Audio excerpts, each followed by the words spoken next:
I'm all about the good vibes, the good vibes. We bout to have a good time, a good time. Leave my problems all behind, all behind. We living out the good life, yeah.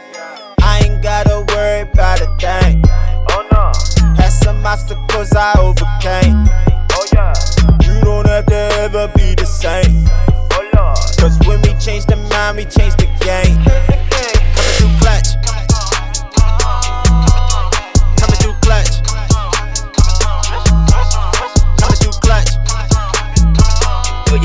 Yo, what's going on, everybody? It's your boy Kenny Clutch on another episode of the Clutchvision podcast.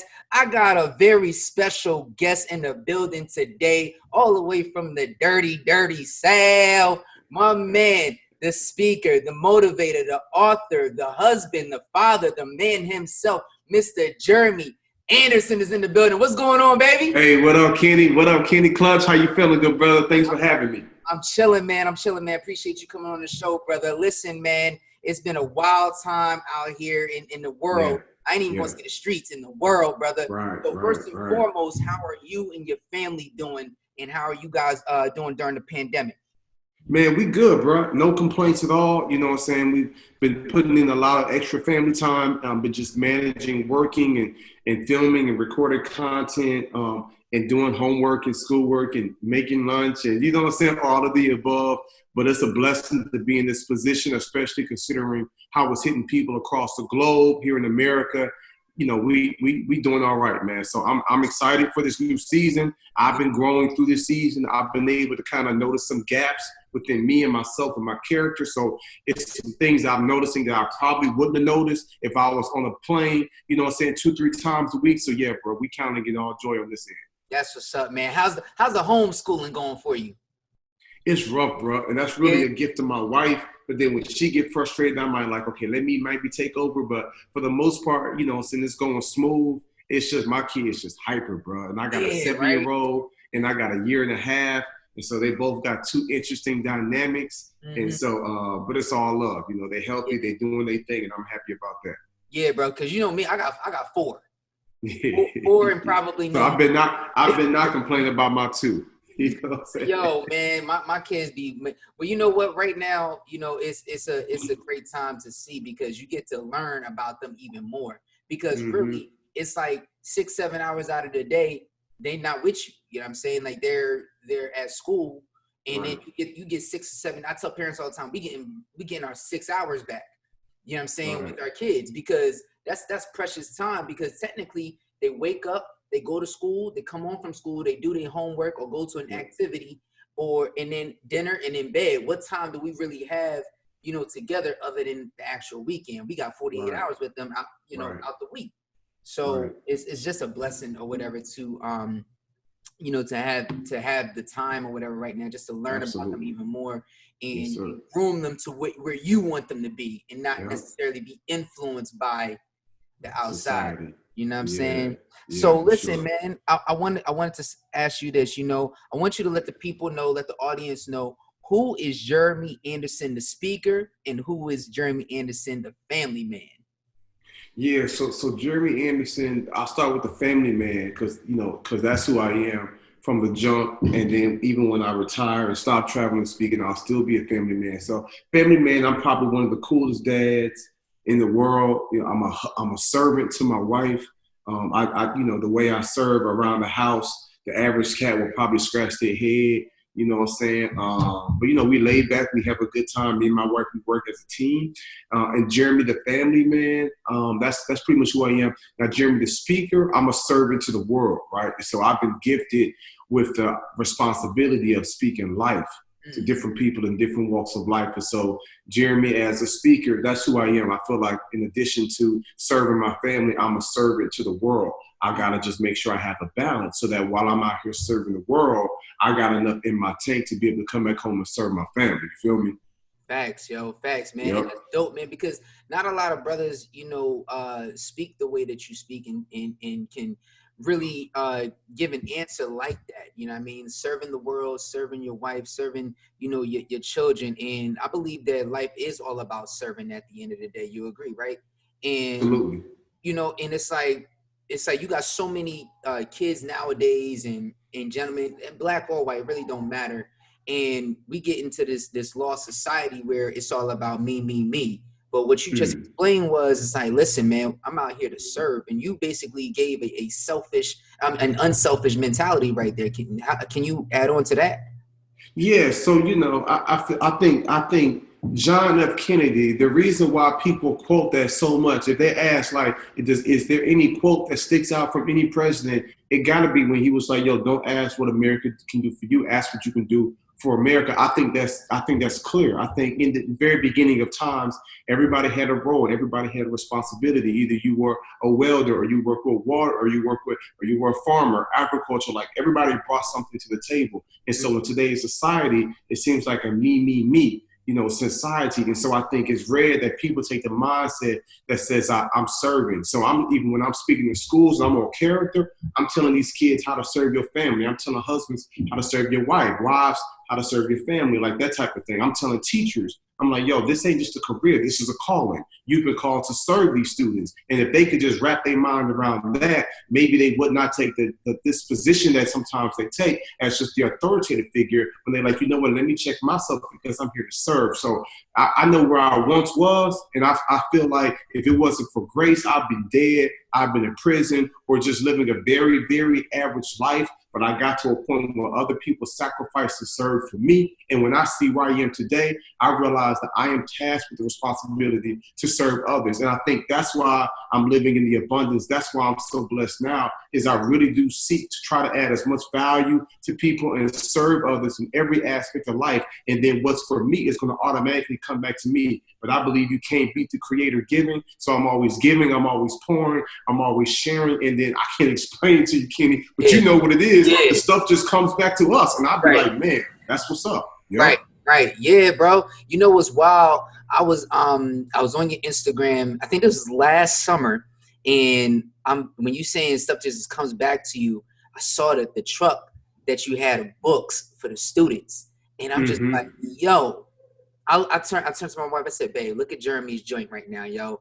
He got a truckload of books to give to these students right now. Like, who is doing that? You know what I'm saying? Like, on that level, it's not too many. It's maybe only a few of you. I probably say maybe a handful, if that. And it's like, what kind of joy does that bring to your life, where you get to sit there and see like, yo, I got next level education and I'm bringing it to these students.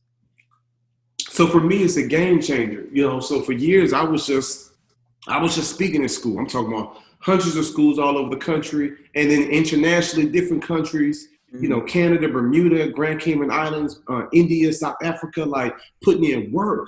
But here goes the thing, Kenny, when I leave, and when I'm there, the kids excited, they laugh and they crying, like they're gonna feel all those emotions in my presentation. But Kenny, they be like, when you coming back?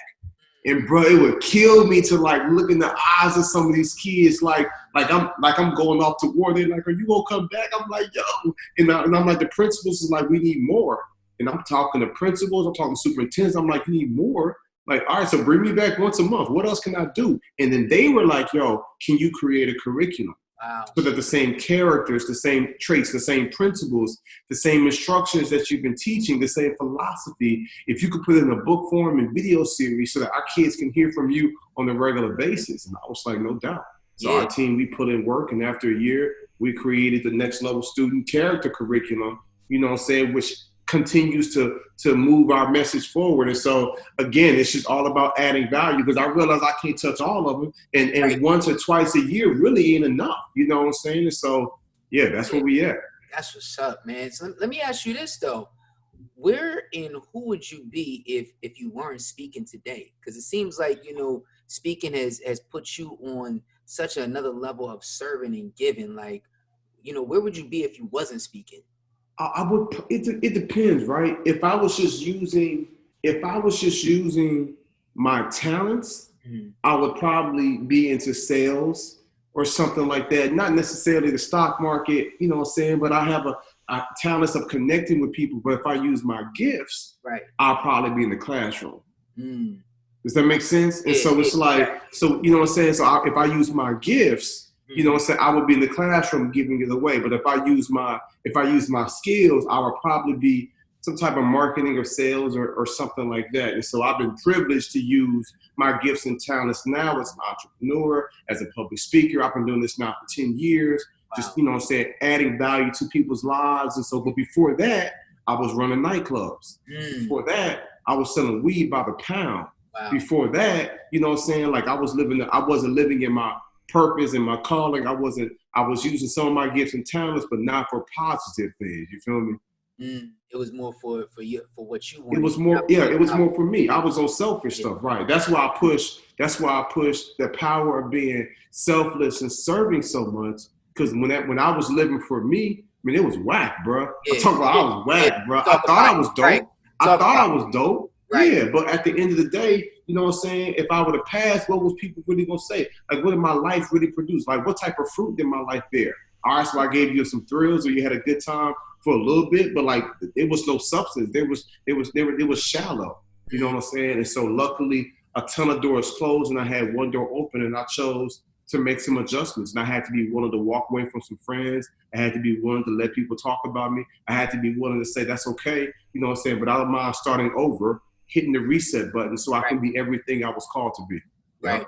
Right. That's dope. You know, I was talking to my pastor, and he was like, Kenny, he was like, you know, obedience sometimes requires sacrifice. Yeah. Not all sacrifice is obedient, right? Now there are many people out there that sacrifice and think they're sacrificing, but they may not be obeying to what it is that they're supposed to actually be doing. Maybe it's that dude out there that you could talk to right now that's out there selling, that's out there, you know, doing the wrong thing. What would you say to him, you know, or her at this point in time, especially in the pandemic that we're going through?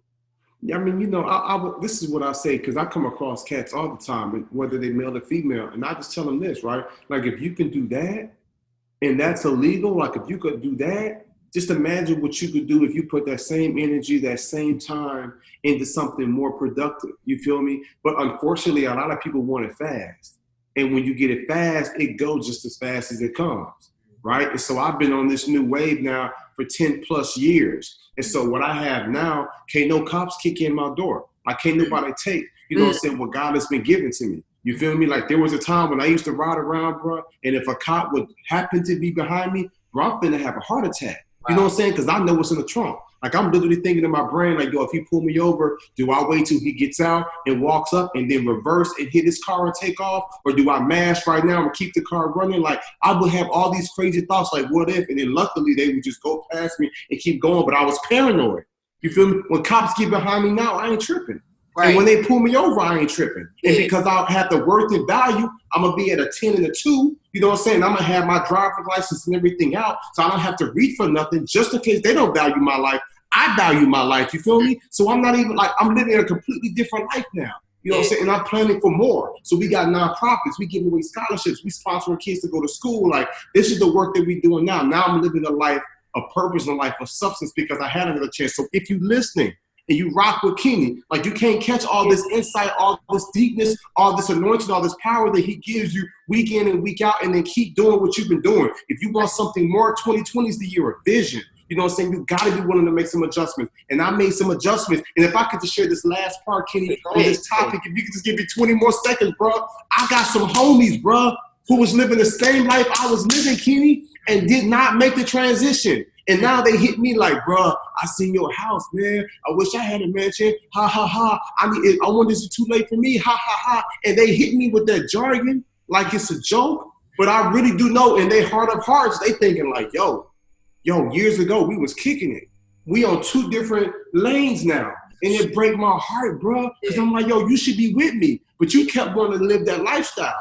Oh, you thought what I was doing was corny. Oh, you thought I was a square. Because I wanted to go back to school? Because I was tired of getting pulled over? You thought I was a square? Right. I'm like, who is square now, bro? Right. You feel me? And so, luckily, I still got those relationships. I still pour into them. I still encourage them. You know what I'm saying? Most of them have stopped moving that work. You know what I'm saying? Whether it was the soft or the hard. But, you know, but they not living their full potential. They still kind of, you know what I'm saying? And so, look, bro, I fully gave myself to it. Like you, Kenny, you fully gave yourself to this work. And when you give yourself to it, you bear fruit. I had to, man, because you know my story, man. Like 2018, we was in the hospital with my son. And it's like, yo, Like, this is not a game. People don't know what was happening in that little cubicle that we was in called a hospital room for like 149 days, B. Like, people don't get it. And then they sit there and see when you make that change, when you make that flip or whatever, like you said, they think that you're corny or you whack or whatever the case may be. Yeah, but hey, listen, right now I'm talking to millionaires today, and that's not the most, but that's because I'm putting myself in good company with people that's been through the fire. These not people that just like, oh, just up and just made $1 million. No, they actually put in that work. I want to be with the people that put in that work. You know what I'm saying? And it's not nothing to say that nobody else ain't putting in the work. We just don't, like you said, on 2 different levels, man. It's on 2 different levels. And I love like the passion that you give, and like, where does the drive come from, bro? Like, where that drive come from? You know, I think for the most part, a lot of it has already been assigned me. I've just been wired this way. I know some real laid back, cool guys like Inky. That's my partner. He laid back. He real cool. He real chill. But when it's time, he can turn it up. You know what I'm saying? But then I got partners. They always turned up. You know what I'm saying? It's just a matter of me using, you know, what I have now for good and for something positive. And so now when I speak and when I go places and I work with other speakers, I'm showing them like, yo, you got to take that energy. You got to take that drive and you got to turn it up. Because here's the reality, Kenny. You already know this world is moving fast. Like social media, TV, radio, television, like things are moving fast. So we ain't got time to be slow motion. We got to move. We got to hit them. You know what I'm saying? We got to bring that thing from our belly and speak with power and speak with conviction to really pierce the hearts of people. And guess what? Most of the time for me, I'm not even trying to. It just comes out naturally like that. Like I feel like I should have a headset on walking around my studio talking to you right now as opposed to sitting down. You feel me? Like sometimes that thing just gets roused up, but I'm passionate because people hurting, Kenny. I'm tired of kids sending me pictures of DMs with them cutting themselves. I'm tired of hearing about the suicide and the depression. I'm tired of hearing about little girls that got molested by sick uncles. Like I'm tired of like the pain that people are going. I'm tired of hearing about kids that have to go to school that's homeless. Like they in a dark spot. So I mean, like this message that we have in this passion, that can speak to something within them. Man, who you telling, bro? I get the messages too, man, and it breaks my heart. And it's like, yo, I hit back every single young boy, every single young female. It's like, listen, yo, like trying to encourage them every day. And the follow-up is even more important, man. You know, I remember a couple weeks ago, I sent you a joint, 28.8 million kids per year, you know what I'm saying, don't want to go to school because they being bullied, bro. You know what I'm saying? Just because they're being bullied. Now, I know you speak on this at your schools. So if you could just give the people right now, we're not in school. You know what I'm saying? But even this, we got bullying in with adults at work. You know what I'm saying? Like, it's like, what can Jeremy Anderson say to the people that's going through this right now? You know, how can we flip that and make the change and flip the switch when we get out of this? You know, how can we redirect ourselves and reprogram the way we live? Yeah, so as it relates to bullying, what I would say the number one thing for people to do is if you can see the brokenness inside your oppressor. I think that's big, right? If you can see the brokenness inside that person that's bullying you, that's talking down on you, if you could just first realize that what kind of person would take advantage or make fun or pick on somebody else just for themselves to feel better. Like, yo, bullies are sick, bro. Like, they got some of the same traits we see in terrorists. Think about it, Kenny. When the last time you heard a terrorist group like ISIS or a group show up at a U.S. naval base? Right. But think about when the last time we heard they went to the Marines where the Marines training? That's not what they do, bro. They go and target vulnerable, who they think are weak people, you know what I'm saying, in shopping malls, in plazas, in schools. Like, yo, they sick. And so I think when we realize how whack and how sick they are, we will look at these bullies differently, and we will not just be sympathetic for them, but we will realize, oh, I'm not the weak one. You're the weak one. Because you need to pick on me to feel better. Right. I'm not afraid. You obviously are afraid and threatened of me, which is why you taking time out your day trying to push me down to build you up. And I think when we realize that, that's when a bully should lift their, that's when somebody being bullied should lift their heads up, should poke their chest out and be like, yo, you whack for that. You know what I'm saying? But I'm not going to be a victim. And then they need to speak up. Because a lot of times what happens when I see in schools, Kenny, is if me and you in the classroom and somebody get bullied, you know what makes it worse is when me and you laugh. Right. But when we get to a point where we like, yo, that's whack. Yeah. If a bully start bullying people and like 5, 6 people, it's like, yo, that ain't cool. That's whack. That bully gonna feel dumb. But because they pick on that kid and a bunch of people laugh, they feel like it's cool. That's like somebody starting a fire and then we go and put alcohol on top of it. Exactly, yo. Feel me? And so I think those are some ways that we can reverse it mentally, and we can be able to help those around us who may be going through that same challenge. Exactly, yo. Yeah, I think I've read between 55 and 70% of the time when somebody intervenes when bullying is happening, within 10 seconds it's over. So all people really got to do is just step up to the plate and stop it from happening. You know what I mean? Like for me, like I've been bullied when I was a kid. You know what I mean? I'm skinny. You know what I mean? Like I'm the skinny dude, you know, in school or whatever. And even as an adult, sometimes like I remember I was going down into the shop, right? And I'm driving around this circle, right? And it's this dude in front of me. He's driving a Harley Davidson. Okay. And I drive a Ford Expedition, you know what I'm saying? I'm a skinny dude, but I drive a big boy. You know what I'm saying? So we about 20 feet away from each other. So if you can imagine, this is his car, this is mine. So I'm nowhere near him. But you know, in the rear view mirror, it says objects seem closer than they appear, right? Mm-hmm. So as we coming around the circle, he puts his brakes on and he started cursing at me. Threw me the middle finger and everything. Now listen, where I come from, first of all, I mean, like listen, I know we throw out the positivity and everything, but listen real quick. You're not just gonna punk me like that, right? Mm-hmm. So I pulled up on the dude, right? Mm-hmm. Pulled up on him. He didn't expect that. I pulled up on him and I blocked him in this parking spot. Now rolled the window down. I said, "Excuse me, sir." So he starts snapping, bro. Snapping. Glasses came off, necklace came off, phone, dropped his phone and everything. Middle-aged guy, you know what I'm saying?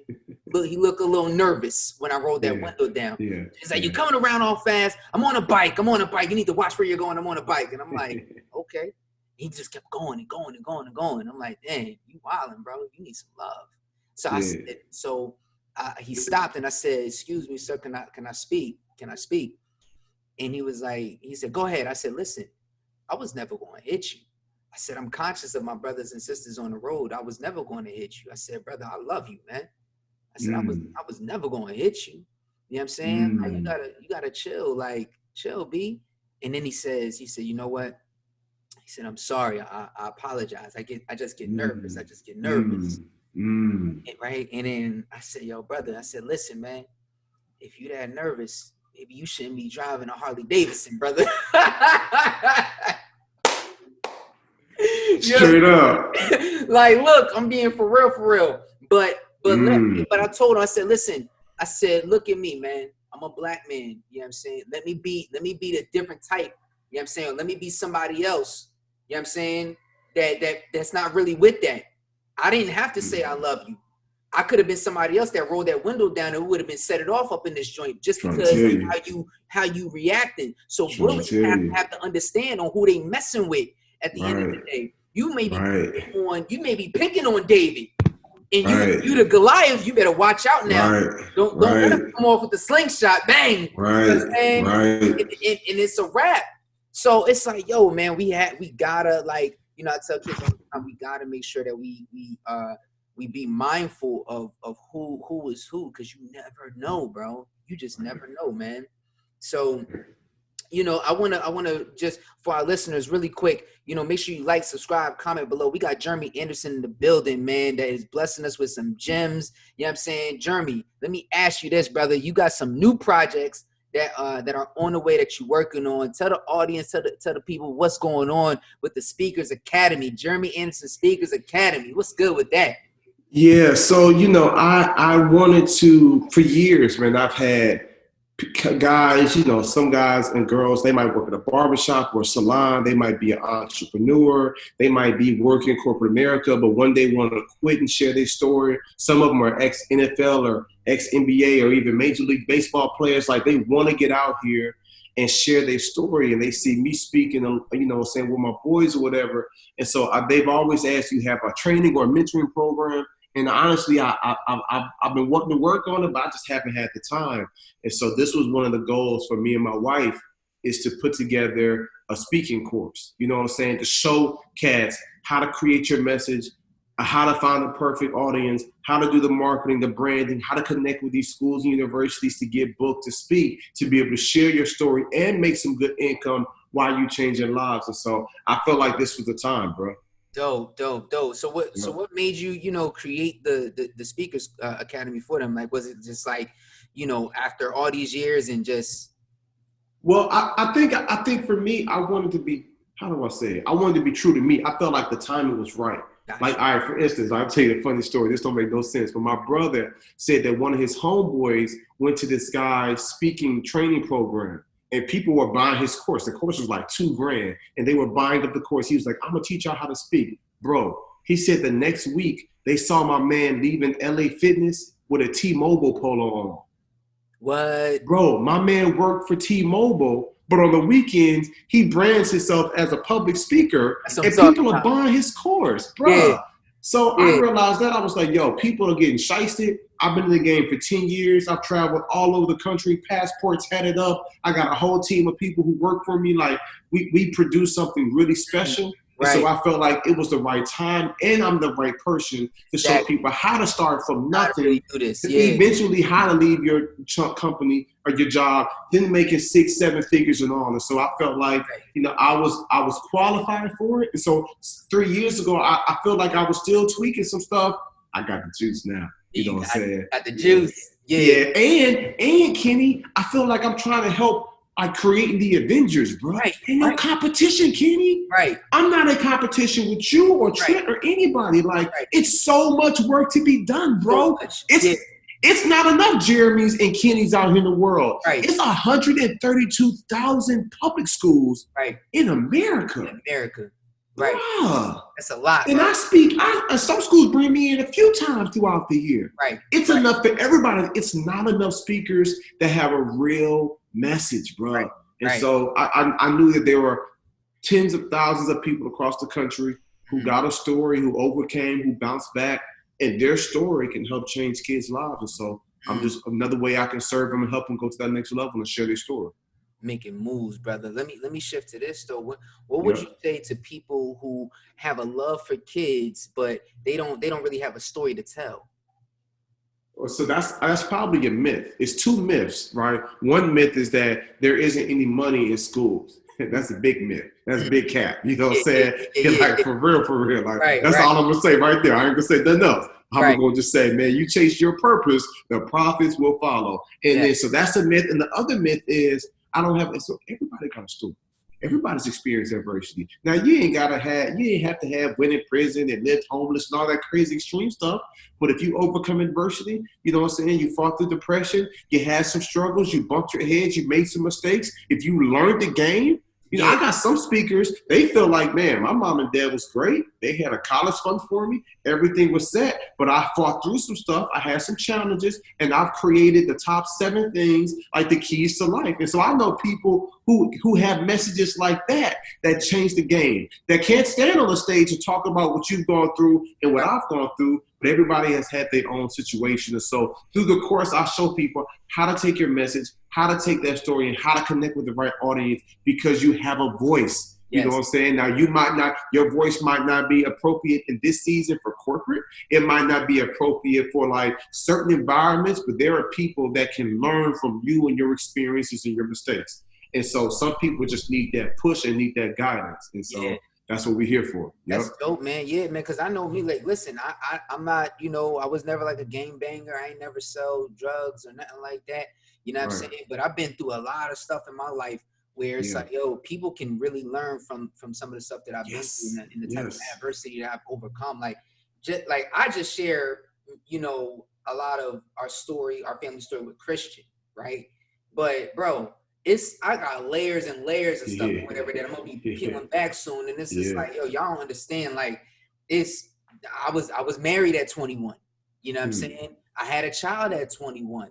You know what I'm saying? And even with that child that I had at 21, I found out 2.5 years later that child wasn't biologically not mine. You know what I'm saying? So it's like, it's even stuff like that. Like, what does the man do, right, in that situation? Because most men, they're gonna take off and be like, yo, she what? She ain't mine. Like, it's a wrap. They don't have that composure. How do we keep that composure and stuff like that? Yeah. So just speaking in terms of just men, period, right? Let's build on some men real quick. It's a lot of men, and we don't understand that we're kings in our home. We're the priests in our homes. You know what I'm saying? What advice can you give to young men and men today to take off and be that priest inside your home, to lead your kingdom inside your home that you've been blessed with? Yeah, so I would tell them they need to first ask themselves if they want to be a king. Yeah. Some cats talk about I'm a king, and I get it. And I be seeing young cats, and I'll call them king. I'll speak life, but they need to really ask themselves, do I really want to be a king? Because a true king, a true leader, is a servant to the people. You feel me? I would tell them to look at the life of King David. When King David was leading the army, he was doing big things. When King David, he was a shepherd boy. Listen to me. Some people don't realize it. Young David was anointed when he was keeping the sheep. Right. So I want to talk to the guy right now that work for Burger King. That's right. Or might work for UPS. Or you might be between jobs right now, and you feel like you're not a king. You've already been called. You've already been appointed. You got to just be faithful over the few, and then you'll be ruling over many. I want to just encourage those of you that's listening right now, and you feel like I don't feel like a king. Let me tell you something. You think David felt like a king when he was muddy and dirty, and he was trying to keep up with the sheep? But when the bear came, he showed up. When the lion came, he showed up. When Goliath came, he showed up. And eventually, he proved himself as king material. You feel me? And then he was marching into battle. And when he came back with the victory, the women would say, King Saul has slayed his thousands, but David has slayed his 10,000. But you know what messed David up? Is when he stopped going into battle. There it is. He stopped serving. Here it is. When he was like, all right, y'all go fight, but I'm going to stay here at the crib and kick it. And he got caught up with Bathsheba. You got to ask yourself, to all you powerful men that's listening to this podcast, you got to ask yourself, do I want to be a king? And if so, am I willing to do what kings do? You know what I'm saying? Because let me tell you something. When you hear a king don't come down off their throne on some petty stuff. Yep. So for me, when my wife she might be having a rough day. We get into the other day, we got into a small little spat. And in my house, we don't yell, we don't argue, we not cussing. But our spat was we was going back and forth. And I was like, boo, I'm going to handle it. Boo, I'm going to handle it. Oh, so I'm supposed to? I'm like, boo, I'm going to handle it. And she realized, and she was just like, bet. She walked out, she was hot. She was hot, you know what I'm saying? But I'm like, I'm going to handle it. I'm not going to raise my voice. I'm not going to curse. I'm not going to call you out your name. I'm not going to talk down on you. I'm like, boo, I'm going to handle it. And luckily, you know what I'm saying, she was just like, okay, bet. Because I was feeling something rise inside me because I'm like, boo, I'm going to handle it. Like, let me handle it. And so I operate with that. So you got to ask yourself, can you bite your tongue? Are you always in your feelings? Are you always in your emotions? Are you condescending? Are you looking to add value? Are you trying to make love to their mind? Are you trying to show them throughout the daytime how much you love your kids, your spouse? Like, again, I'm a servant. And so these are the things that make me a king. You know what I'm saying? And when they're having a rough day, are you big enough? Are you tough enough to take the stripes? Oh, I know you're tough to run your mouth back. I know you're tough to poke out your chest, but are you tough enough to realize, like, okay, my girl having a rough day, let me be the punching bag. She needs somewhere safe to go. She can't go out here in the world because the world don't value her. So let me be that safe haven. So you mad, you take it out on me. You can't take it out on your boss. You can't take it out on your coworker. You can take it out on me because I'm strong enough, because I'm a king. I'm powerful enough because I'm your man to be able to take those stripes. And then I'm going to love you and I'm going to give you grace the same way I would want you to give me grace. You feel me, Kenny? So that's what I would share to the brothers out here who struggle. I got to get, see, this is why y'all got to donate to the podcast, man, because I got to get some more bombs. I got to get some more equipments to drop bombs or whatever. When people dropping bombs, yo, booms. Let me get that bomb real quick, man. Listen, yo, two things just happened right here, guys. Two things just happened. You know what I'm saying? Within Jeremy's marriage, right? Number one, okay, the number one need for a woman is security. Okay, number one need for a woman is security. He just secured her and said, I'm gonna handle it. You know what I'm saying? It's not just financially, people. It's not just emotionally. It's not just, you know what I'm saying, physically. Listen, he secured her and said, I'm going to handle it. And yeah, she may have kept going or whatever, but eventually she was like, okay, cool. That's honor. You know what I'm saying? So the number one need of a man is honor. The number one need of a woman is security, people. Y'all better hit Jeremy up. You know what I'm saying? And stop playing. You know what I mean? Like, listen, if you listening to this, take this with you. Take this with you. Now, you got Next Level. When did Next Level your company actually start? And I see you got back there Next Level teaching students, living, trucking, and real estate. Yeah. So I would probably say maybe 6 years ago was like the birth of Next Level, and it's like every year we've added on a new element. So we've got the Next Level Living, which is our nonprofit here in the States, and then we have a Next Level Living nonprofit in South Africa, where we're servicing the city of Cape Town. And then we have our Next Level Teaching, which is the consulting and the books and the training and the motivation I'll do with the teachers. And then we got Next Level Students, the work I do with students. Then we started a trucking company. So we got the Next Level Trucking Company. And then we have our Next Level Leadership Academy in Phoenix, Arizona, as part of the Pendergrass School District. That's not even up here. And then we have our Next Level Speakers Academy, where we're training speakers, showing them the average person how to become motivational speakers, making good money and making a big impact. And here we got Next Level Real Estate. And here go the deep thing. I'm all about write the vision and make it plain. I speak it before it happens. We haven't even officially launched a real estate company yet. Wow. I got that sucker on the wall. It's ready. I got it on the wall, bro. What I'm talking about, man. It's only a matter of time. Look, the COVID set us back. But listen to me, bro. Delayed is not denied.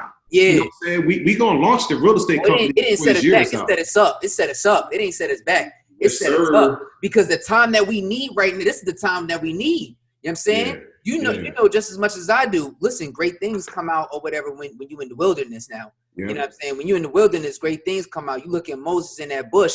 You know what I'm saying? He was out there in the wilderness. Boom. Yeah. Look what happens, right? You know what I'm saying? Listen, man, listen. I want y'all to go ahead and make sure you like, subscribe, comment to this podcast. If you're listening right now, guys, make sure you go share this thing with your mama, your auntie, your granddaddy, your uncle, your stepsister, your stepdaughter. I don't care who it is. Make sure that they are getting on this podcast, man. Now, listen, I want to ask you 2 more questions real quick. Yeah. And I know how important it is, in life, as a young person as well, to have a mentor. Who were some of your mentors, in life that got you to where you at today? Yeah, so I've got a few. My pops is my mentor. Dr. Eric Thomas, E.T. the hip hop preacher, that's my mentor. Yep. His right hand man, CJ, Mason West, Big Shan. These are all people that I hold dear to my life. I've known Mason, E.T. and Shannon since I was like maybe 15. No, yeah. So I've known them for close to 25 years. Wow. You feel me? And so I got giants that I've been able to run with, and I'm able to sit at their feet, and I'm able to learn, and I'm able to try every time I get an opportunity to add value to them, because they've been adding value to me, saying through the years. I get advice from them in my business and in personal stuff, marriage counseling. I'm real big on that, y'all, to every man and woman listening. Like, if you're struggling in your marriage, if it's not phenomenal, get counseling. Don't nobody want to have an average marriage. Bump that. You settle down with one person, that sucker need to be lit. You feel me? And so I've been getting a lot of counseling and meet with my mentors often, and I make the adjustments and I grow. That's dope, just man. Like That's that. Dope, yep. Man. Word up. Now listen, we got we in a pandemic right now, what I'm saying, which is super serious. Everyone is in quarantine, and I've been asking every, person that's been coming on the podcast the same question, right? So I'm gonna lay it out for you. It's a big one. Okay. Now during the pandemic, if you had everyone's ear right now in the world, all 7.5 billion people that live here on this planet, if you had everyone's ear in the world, what encouraging words would you say to them to get through the pandemic? Yeah, I would just let them know that these opportunities here are opportunities where we can grow. Sometimes the world needs to slow down. And so this is an opportunity now that we're not moving as fast, to take a moment, self-reflect, reevaluate our lives, and then make the adjustments so that A, when the next pandemic comes, you're better prepared for you and your family. And then B, let's figure out what adjustments do we need to make internally so that we can live the life we're supposed to live. Because most people are not living to their full potential. Most people are in survival mode. So I would say, hey, let's be prepared for the next time it comes. Let's make sure you have your affairs, your house in order. And then B, let's make sure that you're living your life to the fullest and we're not just getting by. You know what I'm saying? I believe with a lot of people in life, a lot of people kind of go through life and they try to figure things out and hope for the best. But if you are not intentional about being successful, you can accidentally become a failure. You have to be intentional about putting that work in every single day. And so I would tell them to always be grateful, but never, ever settle. And take this time to slow down, reevaluate, reassess, make the adjustments, make the pivot, and make the changes. There it is. There it is. Now we're going like in this joint with a game. If you down, Okay.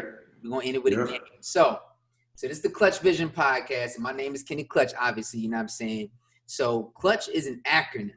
Okay. So everybody want to know what does Clutch mean or whatever, where I get the name from. Clutch stands for creatively linking upon the culture of hip hop. So CLTCH, creatively linking upon the culture of hip hop. Kenny Clutch. All right. So. And that came, because I'm a professional dancer, you know what I'm saying? So that's where it kind of like came from. Because back in the day, we had a group called In the Clutch, which is inspirational dancers creatively linking upon the culture of hip hop, right? Yeah. So I'm going to give you a letter, right? And I need you to give me a positive word to that letter. Every letter I give you got to be a positive word. So whatever the letter is, just say a positive word from there. Cool? Okay, yep. All right, here we go. All right, C. Champion. L. Leadership. U. Unity. T. Teamwork. C. Character. H. Humility. Woo! I gotta get some rings. I'm gonna add some ring ding bangs in there, yo. Man. Yo, brother, this was so dope. We appreciate you coming on the podcast. Yo, can you give it back to me? I don't know if you wrote them down. Oh, I didn't write them down. So we said CLUTCH. So we said C was leadership. C was champion, leadership, unity, teamwork. What was your second C was? It wasn't courageous. Character. And humility. Teamwork, and humility. So listen one more time. So we got champion, leadership, unity, teamwork, character, and humility. CLUTCH, and that's Clutch, baby.